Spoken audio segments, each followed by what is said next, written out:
سنة 67 المصريين اكتشفوا إن العدو مش بس واقف على الحدود، كان في عدو تاني مستخبي جوه غرف النوم. سلاحه مش مدفع ولا دبابة، سلاحه كان عدسة كاميرا. النهاردة هنفتح ملف الكنترول، الوحدة اللي حولت المشاعر لمصيدة والجمال للعنة. العقل المدبر للحكاية دي كان ضابط شاب اسمه الكودي ميم. ميم كان مقتنع إن كل بني آدم ليه كسرة عين، وعشان يكسر عين النجمات والمشاهير ما كانش فيه أحسن من الفضيحة. كان بيقعد في مكتبه يغزل خيوط العنكبوت حواليهم واحد ورا التاني، وعشان الخطة تكمل اخترعوا شخصية وهمية، ميم كاف، ضابط بملامح خواجات، وسيم وجذاب. كان بيقتحم حياة الضحية على إنه فارس الأحلام أو رجل أعمال فرنسي. المسكينة ما كانتش تعرف إنها بتحب سراب، شخصية اتصنعت بالكامل في مكاتب المخابرات. النجمة سين كانت الصيدة الكبيرة، البنت اللي الملايين عشقوا ضحكتها البريئة. استدرجوها لشقة مفروشة، وهناك وقع الفاس في الراس.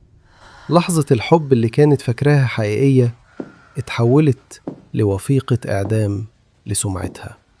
التصوير ما كانش للتسلية، ده كان تجنيد إجباري.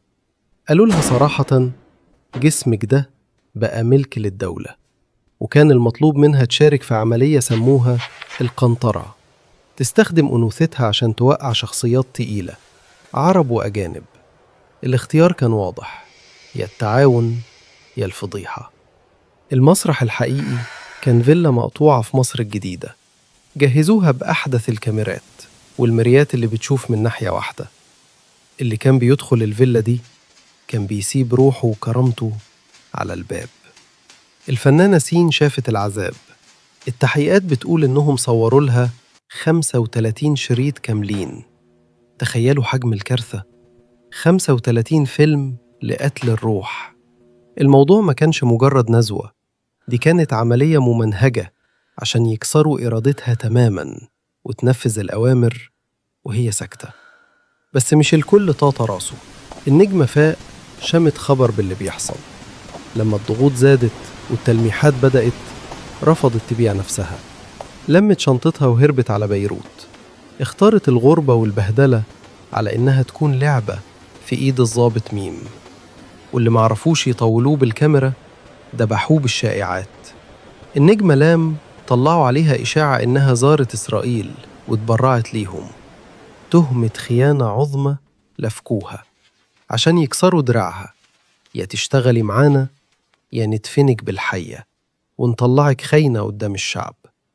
الموضوع وصل لغرف نوم الكبار. الفنانة باء اتجوزت الرجل التاني في الدولة وقتها. الجهاز ما سكتش، زرعوا أجهزة تصنت حتى في أوضة نومها. كانوا خايفين تسيطر عليه، فقرروا هم يسيطروا عليهم الاتنين. قمة الجبروت كانت مع المنتجة الكبير بتاعهم حبها أو حب يمتلكها.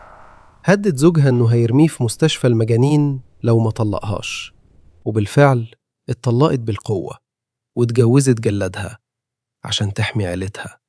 في ليالي القاهرة السهرانة كانت الحفلات بتتعمل مخصوص عشان الصيد، خمرة ورقص وانفلات، والكاميرات شغالة بتسجل كل كلمة بتتقال وكل غلطة بتحصل.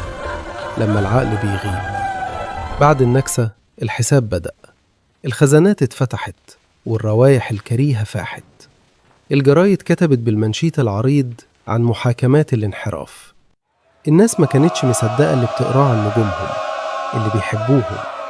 وفي المحكمة وقفوا ميم جوه القفص. الغريبة إنهم اعترفوا وقالوا إن اللي عملوه ده كان خدمة وطنية من وجهة نظرهم. بس الشرايط اللي اتعرضت قدام القاضي كانت بتحكي قصة تانية خالص، قصة استعباد. في النهاية قالوا إن الشرايط دي اتحرقت بأوامر عليا. بس يا ترى حد يصدق إن كنز زي ده يتحرق ويروح رماد، ولا لسه فيه نسخ تايهة في مكان سري محدش يعرفه؟ ومستنية الميعاد عشان تظهر تاني.